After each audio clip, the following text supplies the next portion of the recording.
अंतू बर्वा. रत्नागिरीतल्या त्या मधल्या आळीत लोकोत्तर पुरुष राहतात. देवाने ही माणसांची एक निराळीच घडण केलेली आहे. त्यांच्यात रत्नागिरीच्या लाल चिऱ्याचे, नारळा फणसांचे, खाजऱ्या आळवाचे आणि फट म्हणता प्राणकंठाशी आणणाऱ्या ओल्या सुपारीचे गुण अगदी एकवटून आहेत. रत्नागिरीच्या शीतांतच ही भुतावळ लपलेली आहे की पाण्यातच प्राणवायू आणि प्राणवायूच्या जोडीला आणखी कसला वायू मिसळला आहे ते त्या रत्नागिरीच्या विश्वेश्वरालाच ठाऊक. अंतू बर्वा याच मातीत उगवला आणि पिकला. वास्तविक अंतू बर्व्याला कुणी अंतू असे एकेरी म्हणावे असे काही त्याचे वय नव्हे.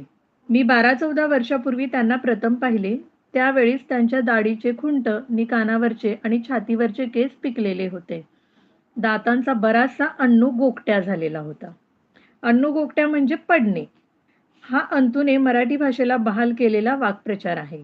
रत्नागिरीचा अण्णू गोगटे वकील गेली कित्येक वर्षे ओळीने म्युनिसिपाल्टीच्या निवडणुकीत पडत आला आहे. तेव्हापासून विहिरीत पोहरा पडला तरी पोहऱ्याचा अण्णू झाला काय रे म्हणून अंतू ओरडतो. समोरासमोर अंतूला कोणी अंतू म्हणत नाही, परंतु उल्लेख मात्र सहसा एकेरी. किंबहुना कोकणातली सगळी मंडळीच एकूण एकवचनी. पण अंतूला संबोधन अंतुशेठ हे आहे. ह्या चित्पावनाला ही वैश्यवृत्तीची उपाधी फार प्राचीन काळी चिकटली. अंतूच्या हातून ते पाप घडले होते. पहिल्या महायुद्धाच्या वेळी अंतूने बंदरावर कसले तरी दुकान काढले होते. ते केव्हाच बुडाले, परंतु अंतुशेठ व्हायला हे कारण मात्र पुरेसे ठरले. त्यानंतर अंतूने पोटापाण्याचा उद्योग केल्याचे कोणाच्याही स्मरणात नाही. 2 वेळच्या भाताची त्याची कुठेतरी सोय आहे.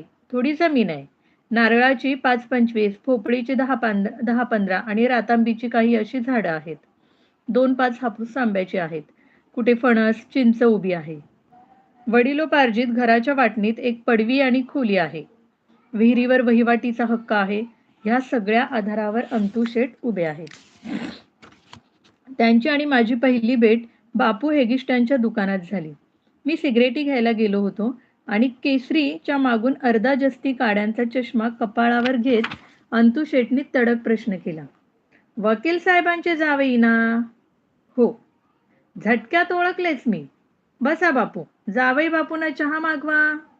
एकदम इतक्या सलगीत आलेला म्हातारा कोण हे मला कळेना, पण अंतुशेठनीच खुलासा केला. तुमचे सासरे दोस्त हो आमचे. सांगा त्यांना अंतू बर्वा विचारित होता म्हणून. ठीक आहे. केव्हा आलात पुण्याहून? परवाच आलो. बरोबर दिवाळ सण असेल. मागा चांगली फोर्ड गाडी. काय? तुमचे दोस्त आहेत ना, तुम्हीच सांगा. वा, पुण्याचे तुम्ही बोलण्यात ऐकणार काय आम्हाला? मग मुक्काम आहे की आपली फ्लाइंग विजिट? 2-3 दिवसांनी जाईल. उत्तम. थोडक्यात बोलू असतो.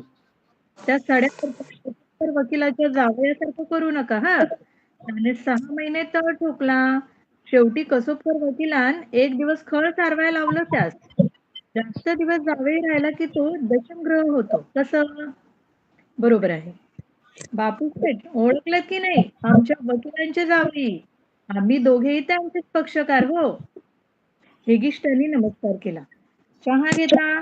नको, उकळतो फार, मी म्हणालो. अहो रत्नागिरी उकडायचंच. गोट्यात निघणारा बैलाच्या मुताची घाण येते म्हणून भागेल काय? शेवटला काय वरच्या पट्टीत उडवीत अंतुशेठ म्हणाले. रत्नागिरीस थंड हवा असती तर शिमला म्हणाले नसते काय आमच्या गावाला. पण उकाड तुमच्या सड्यावर अधिक त्रास. दुपारच्या वेळी मारा सायकलीवर टांग नि थेट या आमच्या पोपळीच्या बागेत झोपायला. पोपळीची बाग म्हणजे एअर कंडिशन हो. अंतुशेठ म्हणाले.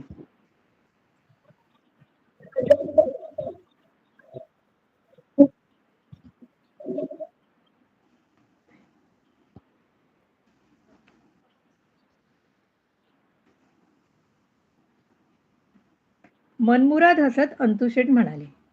वर आणि आमचा कंट्री विनोद हो जावई बापू. हेही ठेवून दिले. बापूशेठ पाहुणे लेखक आहेत हो. आमच्या आबा शेट्यांसारखी नाटकं लिहिली आहेत. फार बोलू नका नाहीतर तुमच्यावर लिहितील एखादा फर्मास फारसं. अंतुशेठ बर्व्यापर्यंत माझी कीर्ती पोहोचल्याचे ऐकून आनंद बापूशेठ हेगिष्ट प्रश्नाने मावळला. मला नीट निहाळत बापूशेठ म्हणाले, काय करतात? करतात म्हणजे काय? खुळे की काय तुम्ही हेगिष्टे? ती रद्दी काढा. 10 ठिकाणी फोटो खाली नाव छापलेलं आढळेल तुम्हाला. सिनेमात असतात. म्हणता काय? हेगिष्टे माझ्याकडे अजिम्या ब्रह्म पाहिले असा चेहरा करून पाहत म्हणाले. काय हो जावई बापू, एक विचारू काय? मिश्किल प्रश्नांची नांदी चेहऱ्यावर दिसत होती. विचारा की. एक सिनेमा काढला की काय मिळतं हो तुम्हाला? मी काही कोकणात प्रथमच आलो नव्हतो. त्यामुळे ह्या प्रश्नाला मी सरावलो होतो. ते सिनेमावर अवलंबून आहे. नाही, पण आम्ही वाचलंय. लाख, दीड लाख मिळतात. मराठी सिनेमात एवढे कुठले? समजा 5 पूज्य नसली तरी 3 पूज्य पडत असतीलच. पडतात. कधी-कधी बुडतातही. अहो, चालायचं. धंदा म्हटलं की चढणं आलं आणि बुडणं आलं. आणखी एक विचारू काय? म्हणजे रागावणार नसाल तर? छे, छे, रागवायचं काय हो? सिनेमातल्या नट्यांबद्दल जे काही आम्ही वाचतो ते खरं असतं की आपलं गंगाधर बाष्टाच्या अस्सल बेळगावी लोण्याचं पीठ मिसळलेलं? हे जे काही म्हणजे मी उगाचच वेड पांघरले. वस्ताद हो जावई बापू, कोर्टात साक्षीदार म्हणून नाव काढाल. अहो, हे जे काही म्हणजे तर्जनी नासिका न्यायातला प्रकार म्हणतात ते. हा तर्जनी नासिका न्याय माझ्या ध्यानात आला नाही. शेवटी अंतुशेटनी आपली तर्जनी नाकपुडीला लावीत साभिनय खुलासा केला. तेवढ्यात हेगिष्टांनी मागवलेला चहा आला. घ्या. अंतुशेटनी माझ्या हातात कप दिला आणि त्या चहावाल्या पोराला रत्नागिरीच्या समस्त म्हैशी तूर्तच गाभण काय रे शंप्या? असं म्हणून जाता जाता चहाच्या रंगावर शेरा मारला आणि बशीत चहा ओतून फुर्र फुर्र फुंकायला सुरुवात केली. वास्तविक त्या पोऱ्याला चहात दूध कमी आहे हे त्यांना सरळ सांगता आलं असतं. पण अंतुशेटचेच काय, त्यांच्या साऱ्या आळीचे बोलणेच तिरके.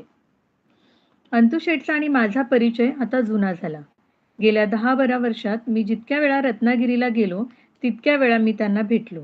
त्यांच्या अड्ड्यात त्यांनी मला जमवूनही घेतले.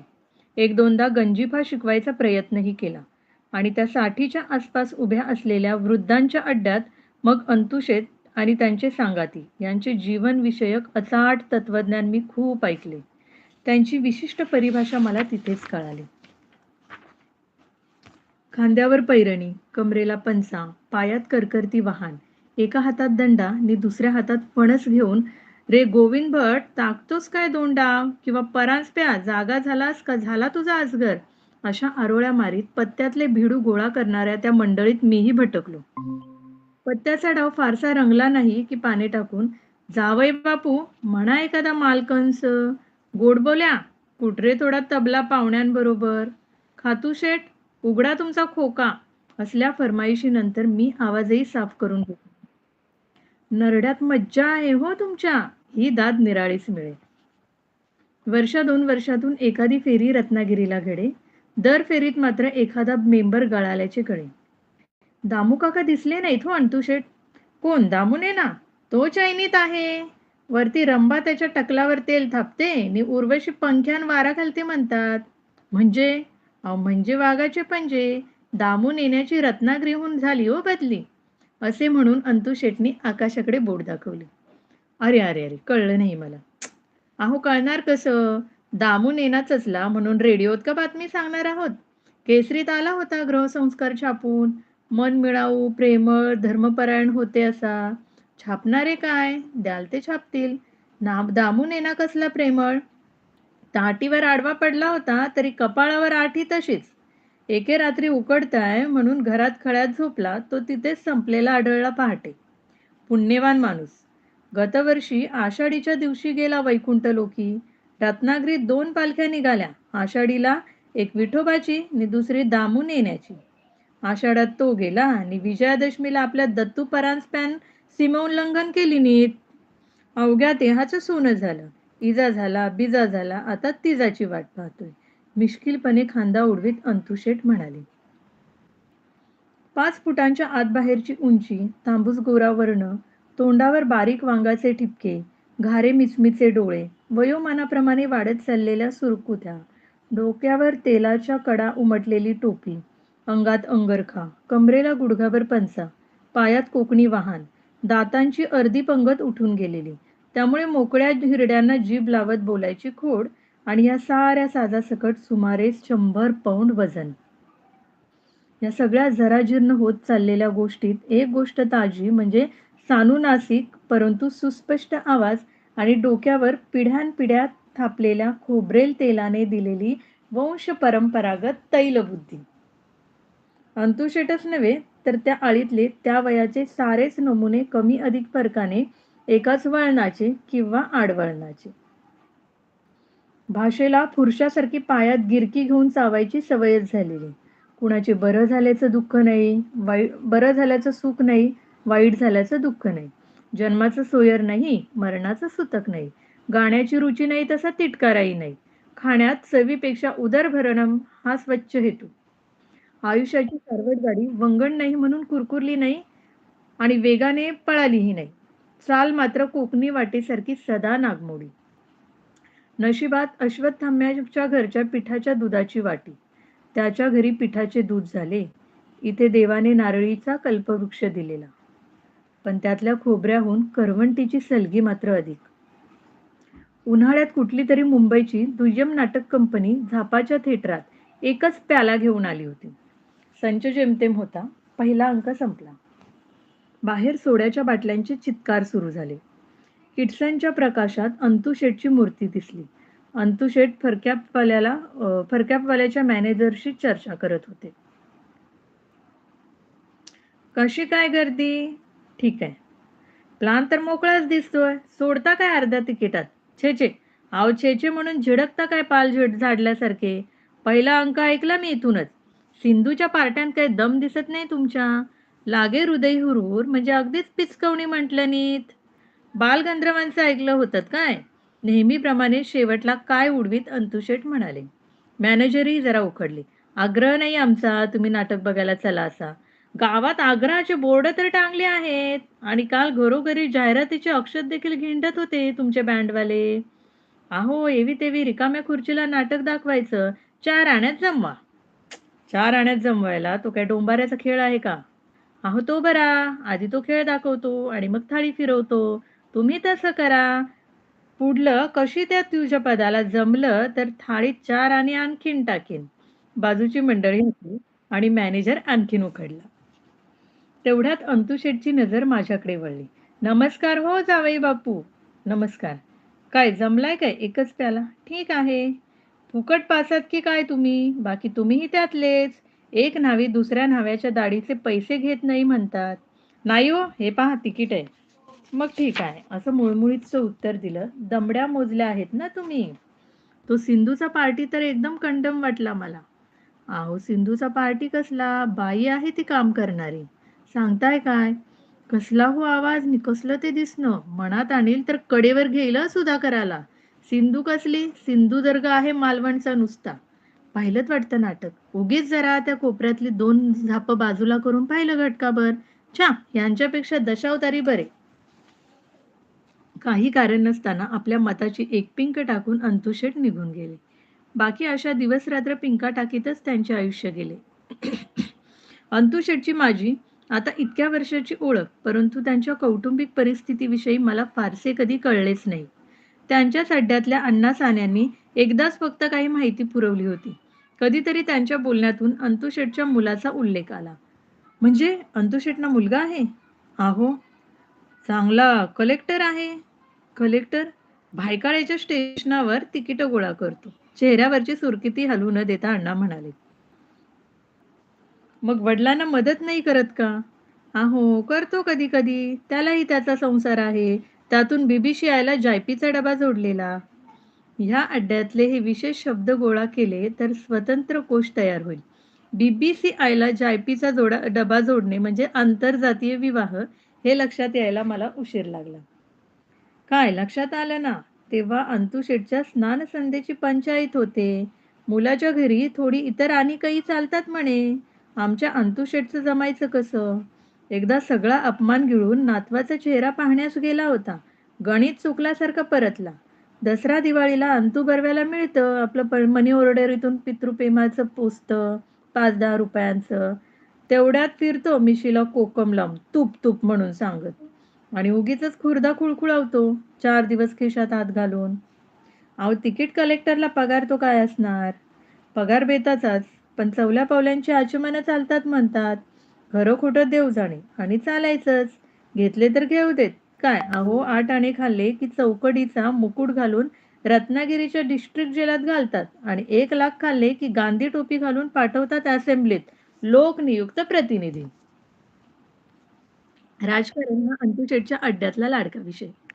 प्रत्येक राजकीय पुढाऱ्यावर आणि तत्वप्रणालीवर अगदी मौलिक विचार. कोकणात दुष्काळ पडला होता. तसा तिथे नेहमीच दुष्काळ, पण हा दुष्काळ अंतुशेटच्या भाषेत सांगायचं म्हणजे फॅमिन ॲक्टन्वये पास झालेला. दुष्काळी भागातून नेहरूंचा दौरा चालला होता. गावात धामधूम होती. कोणीतरी संध्याकाळी अंतुशेटना विचारले, "काय अंतुशेट भाषणास दिसला नाही?" "कुणाच्या? नेहरूच्या? छट!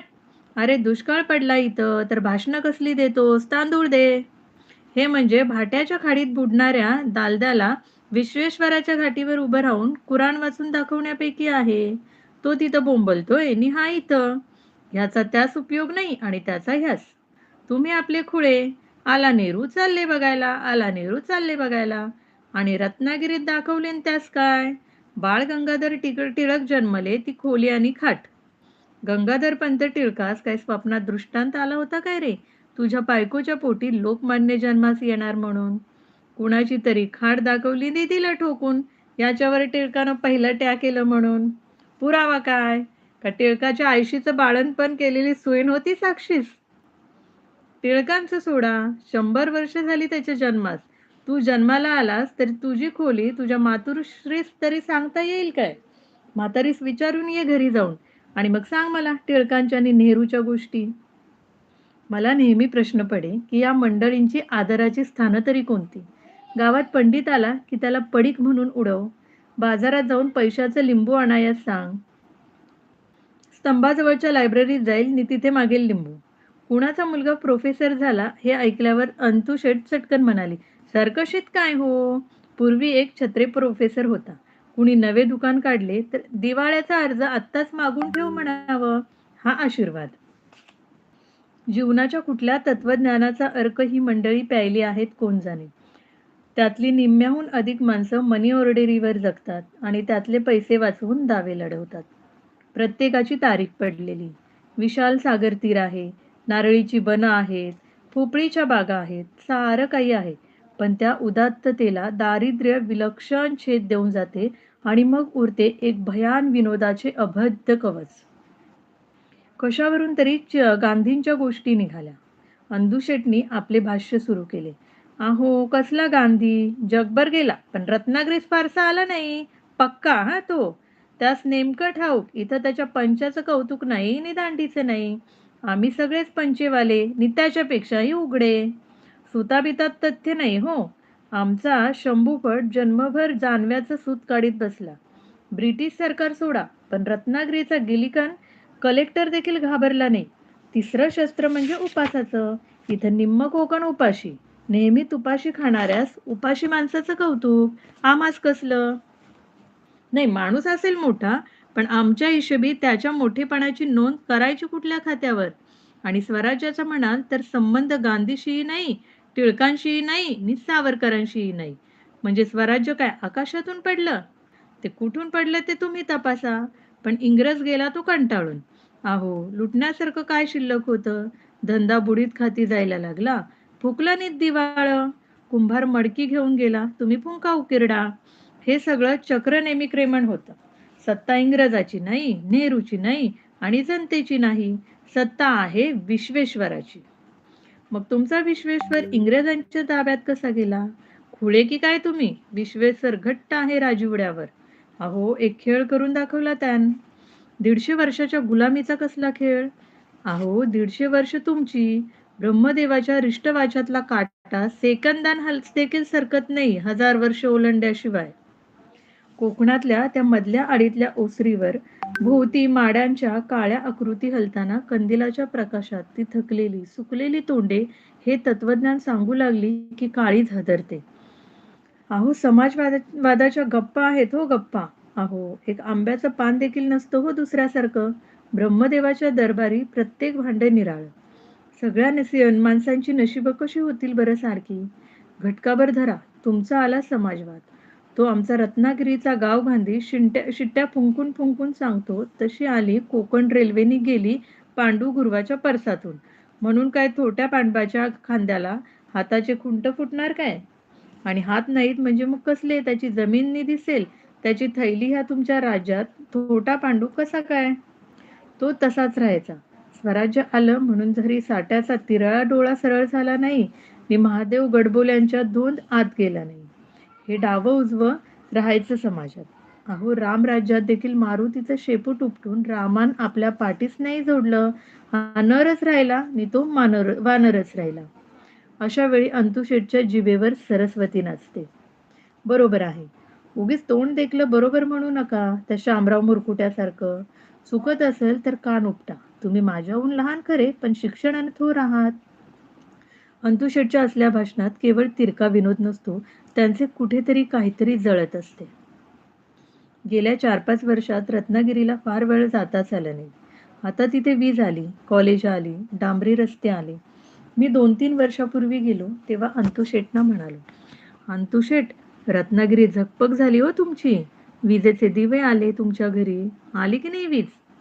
"छे हो, काळोखच आहे तो बरा आहे. उद्या झगपग प्रकाश पडला तर बघायचं काय? दळिद्रच ना.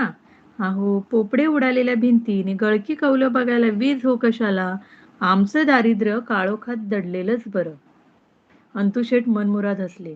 या खेपेला दातांचा जवळ-जवळ संपूर्ण अन्नगोगठा झालेला दिसला. शिवाय अड्ड्यातली आणखीही 1-2 मंडळी निजधामाला गेल्याचे कळले. कधी नाही ती एक कारुण्याची आणि गोडव्याची झाक अंतुशेठच्या बोलण्यात मला आढळली. अड्ड्यातल्या रिकाम्या जागा त्यांच्या मनात कुठेतरी घर करून जात असाव्यात.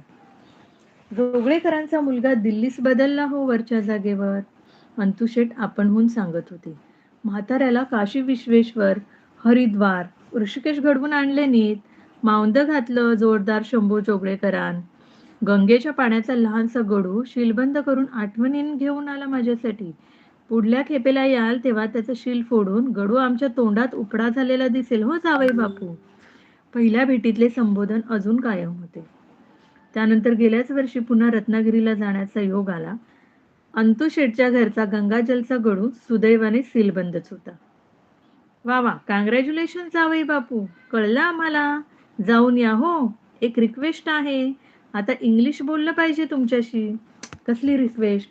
"तेवढा कोहिनूर हिरा पाहून या." "माझी आपली उगीचच तेवढी इच्छा राहिली हो. पिंडाला कावळा नाही शिवला तर कोहिनूर कोहिनूर म्हणा, शिवेल. परत आल्यावर सांगा कसा दिसतो तो. लंडन, पॅरिस सगळं बघून या." मला उगीचच त्यांच्या पाया पडावेसे वाटले. मी रस्त्यातच त्यांना वाकून नमस्कार केला. "आयुष्यमान व्हा. श्रद्धाळू आहात म्हणून यश आहे हो तुम्हाला." मी निरोप घेतला आणि 4 पावले टाकली असतील, लगेच हाक ऐकू आली. "ओ जावई बापू." "काय अंतुशेठ? जातायत ते एकटेच की सपत्नीक?" "आम्ही दोघेही जातोय." "हे चांगलं केलंत. उगीचच एक किडा आला डोक्यात. म्हटलं परदेशी विद्या शिकायला निघाला आहात. देवयानीची कथा आठवली. काय?" "आमच्या मुलीलाही आशीर्वाद सांगा हो. तुमचं भाग्य तिच्यामुळे आहे. तुम्हाला म्हणून सांगतो, मनात ठेवा हो, कुठं बोलू नका." 40 वर्षापूर्वी आमची ही केली. दारचा हापूस तेव्हापासून या घटकेपर्यंत मोहरला नाही. शेकड्यांनी आंबा घेतला एकेकाळी त्या आंब्याचा. पण भाग्य कुठल्या वाटेने जातं बघा. असो, सुखरूप या. इथून प्रयाण केव्हा? "उद्या सकाळच्या एसटीने जाणार." "डायरेक्ट मुंबई की काय?" "होय." "हे चांगलं केलंत.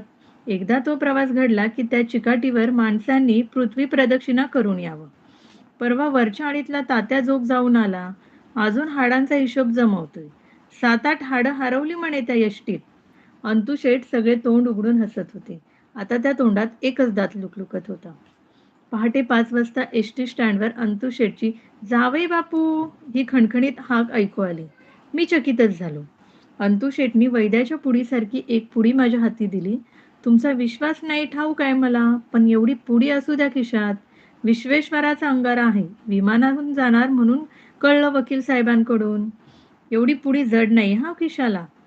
एसटी सुटली आणि अंतुशेठनी आमच्या कुटुंबियांबरोबर सदरा वर करून आपले म्हातारे मिसमिसे डोळे पुसले. तेवढ्या अंधुक प्रकाशात त्यांचे ते खपाटीला गेलेले पोट चटकन माझ्या डोळ्यांवर उगीचच आघात करून गेले.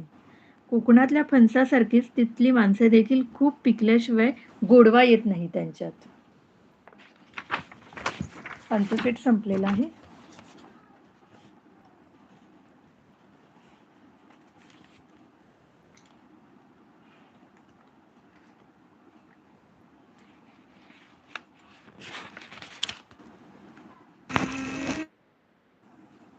दुसरं घ्यायचं?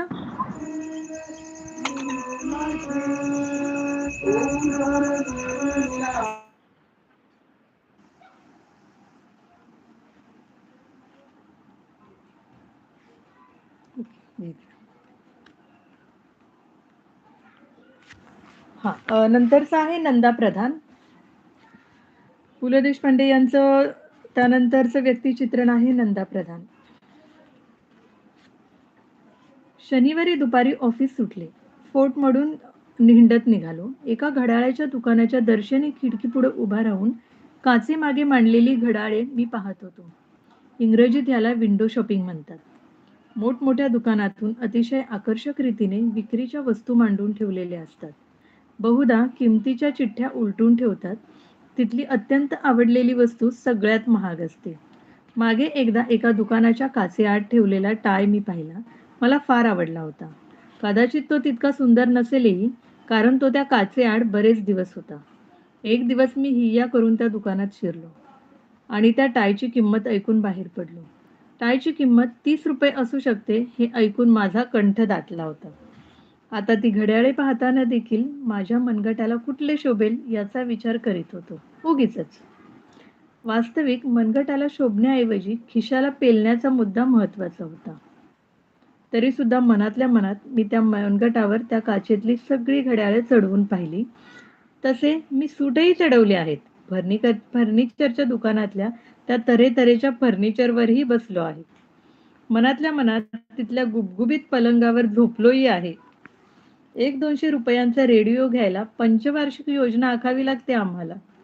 डोंबिवली ते बोरीबंदर प्रवास फक्त एकदा फर्स्ट क्लासमधून करण्याची इच्छा अजून काही पुरी करता आली नाही मला. मी काचेतून तसाच घड्याळे पाहत उभा होतो. नाही म्हटले तरी मनात खिन्न होत होतो. तेवढ्यात माझ्या खांद्यावर कोणाचा तरी हात पडला आणि आवाज आला, "हॅलो." मी एकदम चमकून मागे पाहिले. "नंदा?" "हो नंदा, नंदाच तू. विसरला नाहीस?" नंदाला एकदा ओझरते पाहणारा माणूस देखील विसरणार नाही. इथे मी तर 4 वर्ष कॉलेजमध्ये काढली होती. मीच काय, पण आमच्या कॉलेजमध्ये त्या काळात शिकत किंवा शिकवीत असलेले कोणीच त्याला विसरू शकणार नाहीत.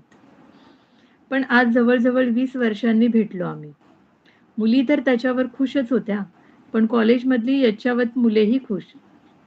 नंदा प्रधान हे नाव आम्ही Gary Cooper, Frederic March, Dick Powell, Roman Navarro यांच्या नामावळीत घेत होतो. दिवाळीच्या आणि नाताळच्या सुट्टीत देखील हॉस्टेलमधल्या आपल्या खोलीत राहणाऱ्या नंदा प्रधान. कॉलेजच्या इंग्लिश नाटकातून पारशी आणि ख्रिश्चन मुलामुलींच्या गटातून काम करणारा नंदा. मी BAला होतो त्या वर्षी नंदाने हॅम्लेटचे काम केले होते. त्यानंतर मी ब्रिटिश रंगभूमीवरचे हॅम्लेट देखील सिनेमात पाहिले. पण डोक्यात नंदाचा हॅम्लेट पक्का बसला आहे. इतका गोड हॅम्लेट. फ्रेनी सकलातवाला ओफिलिया होती. नंदा फ्रेनीशी लग्न करणार अशी त्यावेळी अफवा देखील होती. पण नंदाच्या बाबतीत दर 2 महिन्यांनी अशा अफवा उठत. मला वाटते कॉलेजातल्या सगळ्यात सुंदर मुलींशी नंदाचे लग्न व्हावे अशी सर्वांची मनोमन इच्छा असावी. ह्या बाबतीत कॉलेजमधल्या इतर इच्छुकांनी नंदाला अत्यंत खिलाडूपणे वॉक ओव्हर दिला होता. जवळ-जवळ 5.5 फूट उंच, सडपातळ, निळ्या डोळ्यांचा, लहानशा पातळ ओठांचा, कुरळ्या केसांचा नंदा हा प्रथमदर्शनी हिंदू मुलगा वाटतच नसे. त्यातून तो नेहमी असायचा देखील इंग्लिश बोलणाऱ्या कॉस्मॉपॉलिटन गटात. वास्तविक त्याची आणि माझी कॉलेजमधली मैत्री कशी जुळली हे देखील मला ह्या क्षणापर्यंत कोडे आहे. इंग्लिश ऑनर्सच्या तासाला आम्ही 7-8 मुले-मुली होतो. त्यात संपूर्ण देशी असा मी आणि इंदू वेलणकर नावाची मुलगी होती. अर्धमागधीला जायची ही मुलगी इंग्रजीच्या वर्गात केवळ फॉर्म भरण्यात गफलत झाल्यामुळे बसत असावी, अशी माझी समजूत होती. नऊवारी साडी, अंबाडा, हातात पुरुषांनी बांधावे एवढे लठ्ठ घड्याळ, हातावर भाराभर पुस्तकांचा ढिगारा आणि मंगळागौरीचे जागरण करून आल्यासारखी दिसणारी ही वेंधळी मुलगी जेव्हा इंग्लिशच्या परीक्षेत विश्वविद्यालयातली सगळी बक्षिसं घेऊन गेली, त्यावेळी आम्ही भान हरपून तिच्या घरी अभिनंदन करायला गेलो होतो. वास्तविक एखाद्या मुलीच्या घरी जाऊन अभिनंदन करण्याचे मला धैर्य नव्हते, पण नंदा माझ्या खोलीवर आला होता. त्यावेळी मी भिकारदास मारुतीजवळ एका चाळीत खोली घेऊन राहत होतो. त्या काळच्या पुण्यात 4 रुपये भाड्यात ज्या सुखसोयी सह खोली मिळे, त्या खोलीत मी आणि अरगडे नावाचा माझा एक पार्टनर राहत होतो. तो रात्रंदिवस फ्लुएट वाजवायचा आणि त्याचे आणि मालकाचे भांडण होई. माझ्या त्या खोलीवर नंदा आला की मला ओशाळल्यासारखे होई. तारेवर माझा घरी धुतलेला लेंगा आणि फाटका बनियान, शर्ट वगैरे वाळत पडलेला असे. अरगड्याने एक जुने चहाचे खोके मिळवून त्याच्यावर बैठक केली होती. त्याच्यावर बसून तो फ्लुटचा रियाज करत असे. चांगली वाजवायचा, पण पुढे त्याला फ्लुरेसी झाली. माझ्या खोलीत त्या दरिद्री भिंतीच्या मध्ये आणि ग्रहणात देण्याच्या लायकीच्या त्या टांगलेल्या कपड्यांखाली नंदा उभा होता. आपल्याला जायचं आहे, नंदा म्हणाला. कुठे? इंदू वेलणकरकडे. चल. त्याची अशी चमत्कारिक तुटक बोलण्याची पद्धत होती. आवाज देखील असा खरजातला, पण कठोर नाही, असा काहीतरी होता. त्याला ज्याप्रमाणे काहीही शोभून दिसे, तसा त्याचा आवाजही शोभे. नंदा एकदा माझ्याबरोबर एका गाण्याला लेंगा आणि नेहरू शर्ट घालून आला होता. त्या वेशात देखील तो असा उमदा दिसला की बुवांनी काही कारण नसताना गाता गाता त्याला नमस्कार केला होता. त्या दिवशी तो खोलीवर आला तेव्हा मी अक्षरशः भांबावलो होतो. काही माणसे जन्मताच असं काहीतरी तेज घेऊन येतात की त्याच्या पुढे मी मी मी म्हणणारे उगीचच हतबल होतात. काही स्त्रियांचं सौंदर्य असंच आपल्याला नामोहरम करून टाकतं. त्यांच्या पुढे आपण एखाद्या फाटक्या चिरगुटासारखे आहोत असं वाटायला लागतं. नंदामध्ये ती जादू होती. मला आठवते, आमचे प्रिन्सिपॉल साहेब देखील जिमखाना कमिटीच्या सभेत नंदाची सूचना कमालीच्या गंभीरपणाने ऐकत असत. तिथे देखील नंदा असा तोटकीच वाक्य बोलायचा, पण इंग्लिशमध्ये. 3-4 शब्दाहून अधिक मोठं वाक्य नसायचं. त्या दिवशी सुद्धा आपल्यालाच जायचंय हे एवढंच तो म्हणाला. मी कुठे म्हटल्यावर इंदू वेलणकर म्हणाला. इंदू वेलणकर अभिनंदन करायला. तिच्या घरी? अरे तिचा म्हातारा भयंकर चमत्कारिक आहे म्हणे. असू दे, मी सुद्धा आहे. चल. बरं, तू जरा गॅलरीत उभा राहा, मी कपडे बदलतो. आमच्या महालातल्या अडचणी अनेक होत्या. मग मी बाहेर कशाला? मी शक्य तितके त्या 8x6च्या खुराड्यात कोपऱ्यात तोंड घालून माझी एकुलती एक विजार चढवली. शर्ट कोंबला आणि आम्ही निघालो. इंदू वेलणकरचा राहता वाडा तिच्या इंग्लिशखेरीज इतर सर्व गोष्टींना साजेसा होता. बोळाच्या तोंडाशी कलईवाले पेंडसे आत राहतात, असा एक तर्जनी दाखवणारा हात काढलेला होता. खाली कुठल्या तरी पुणेरी बोळ संप्रदायात वाढलेल्या इब्लीस कार्ट्याने खडूने, पण कलई रस्त्यात बसून काढतात असे लिहिले होते.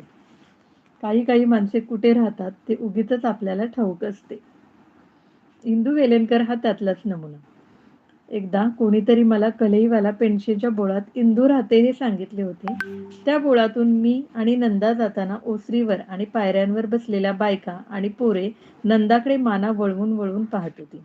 इतक्या देखण्या पुरुषाचे पाय त्या बोळाला यापूर्वी कधी लागले नसतील. जनस्थानातून प्रभू रामचंद्राला जाताना दंडकारण्यातल्या त्या शबर स्त्रियांनी ह्याच दृष्टीने पाहिले असेल. बोळ संपता संपता ज. गो. वेलणकर, री. ए. इन्स्पेक्टर अशी पाटी दिसली. आम्ही आत गेलो. दाराबाहेर एक दोरी लोंबकळत होती. तिच्या खाली ही ओढा अशी सूचना होती. त्याप्रमाणे ती ओढली. मग आत कुठेतरी काहीतरी खणखणले आणि कडी उघडली. एका अत्यंत खतरूड चेहऱ्याच्या पेन्शनराने कपाळावर चष्मा ठेवून आठ्या वाढवीत विचारले, काय हवंय? इंदूताई वेलणकर इथेच राहतात ना? मी चटकन इंदूला ताई जोडून आमचे शुद्ध हेतू जाहीर केले. राहतात. आपण? हाही थेरडा नंदासारखाच तुटक तुटक बोलत होता. आम्ही त्यांचे वर्गबंधू आहोत. तेवढ्यात इंदू स्वतःच डोकावली. नंदाला पाहून ती कमालीची थक्क झाली होती आणि तिला पाहून मी थक्क झालो होतो. कॉलेजात काकूसारखे 9वारी लुगडे नेसून भला मोठा आंबाडा घालणारी इंदू घरात 5वारी पातळ नेसली होती. तिची वेणी गुडघ्यापर्यंत आली होती. केसात फूल होते. या तात्या, हेही माझ्याबरोबर तात्या, हेही माझ्याबरोबर ऑनर्सला होते. मग मिळाली का? हो, आम्हा दोघांनाही मिळाले. मी चटकन सांगून टाकले. नाहीतर म्हातारा बाहेर वा म्हणायचा. बसा ना आपण. इंदू नंदाकडे पाहत मला सांगत होती. इतकी बावचळलेली होती, घाबरलेली होती आणि त्यामुळेच की काय कोण जाणे, क्षणाक्षणाला अधिकच सुंदर दिसत होती. नंदा मात्र शांतपणे बसला. Heartiest congratulations.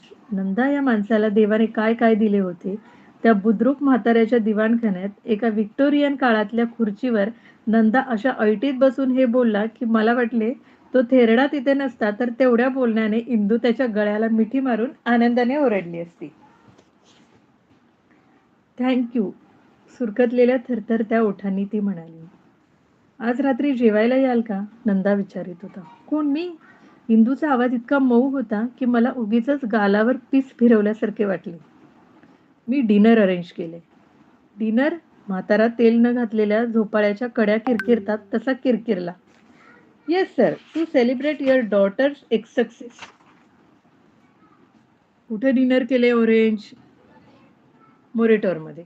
हॉटेल आहेत का? घर नाही का तुम्हाला? स्वतःच्या डोक्यावरचे एरंडाचे पान जोरात थापीत म्हातारा रेकला. नाही. नंदाचे ते नाही माझे काळीज चिरत गेले. नंदाला घर नाही ही गोष्ट कॉलेजात फार फार थोड्या लोकांना ठाऊक होती. इंदूच्या चेहऱ्याकडे मला पाहावेना. रात्री मी आणि नंदा मोरेटोरमध्ये जेवायला गेलो होतो. नंदा दारातच माझी वाट पाहत उभा होता. मोरेटोरला माझी चरणकमळे अधूनमधून नंदाच्या आग्रहाने लागायची. मला संकोच वाटे. एका दरिद्री मराठी दैनिकात तारांची भाषांतरे करण्याची उपसंपादकी अधूनमधून हिटलर, चर्चिल वगैरे मंडळींना, संपादकांना अगदीच आळस आला तर 4 समजुतीच्या गोष्टी लिहिणारे, अग्रलेख लिहिणे या कार्याबद्दल मिळणाऱ्या अखंड 30 रुपयात मला त्याला लकीत नेण्याची देखील ऐपत नसे. पण नंदा आज 8 वाजता मोरेटोरमध्ये असा लष्करी हुकूम दिल्यासारखा आमंत्रण दे आणि मी हिप्नोटाईज माणसासारखा तिथे जात असे. आज नंदा सुंदर सूट घालून उभा होता. आजूबाजूनी येणाऱ्या जाणाऱ्या साहेब लोकांच्या मेळाव्यात तो त्यांच्यातलाच दिसे. इंग्रजाने त्यानंतर 8-10 वर्षांनी हा देश सोडला. त्यापूर्वी कॅम्पात जायला उगीचच भीती वाटायची. आलास? ये. त्याच्या मद्र सप्तकाच्या स्वरात त्याने स्वागत केले. चल. अंग सावरीत मी टेबलांमधून जात होतो. तेवढ्यात एका पारशी पोरीने नंदाला टेबलावर कोपरे ठेवून आपल्या गोऱ्या गोऱ्या चवळीच्या शेंगेसारख्या नाजूक बोटांनी विश केले. नंदानेही हात वर उचलून त्याचा स्वीकार केला. त्याला हे सहज जमत होते. मी तर त्या मोरेटोरमध्ये साहेब देशात असेपर्यंत कधी पोटभर जेवूच शकलो नाही. नंदा तिथला सराईत होता. त्या हॉटेलच्या मागल्या बाजूला एक प्रशस्त लता मंडप असे. तिथल्या कोपऱ्यातले एक ठराविक टेबल त्याला नेहमी मिळत. आम्ही त्या दिशेला जाऊ लागलो आणि बाजूला ट्रेवरून व्हिस्कीचे लखलखणारे प्याले घेऊन जाणाऱ्या वेटरला धक्का लागून होणारा अपघात अर्ध्या इंचाने टळला. त्या टेबलाशी इंदू वेलणकर बसली होती. रंगबिरंगी झग्यातल्या त्या गौरांगना, काळे सूट आणि कडकडीत कॉलरचे पांढरे शर्ट घातलेले ते लालबुंद साहेब. त्यात न शोभणारी आम्ही दोघेच होतो, मी आणि लिंबू रंगाची साडी नेसलेली इंदू. पण त्या विलायती फुलात ती केतकीसारखी वाटली मला. सर, काय करायचं? थांबायचं? 8:40 झालेत. 8:41. हो, थांबूया इथे. थांबूया.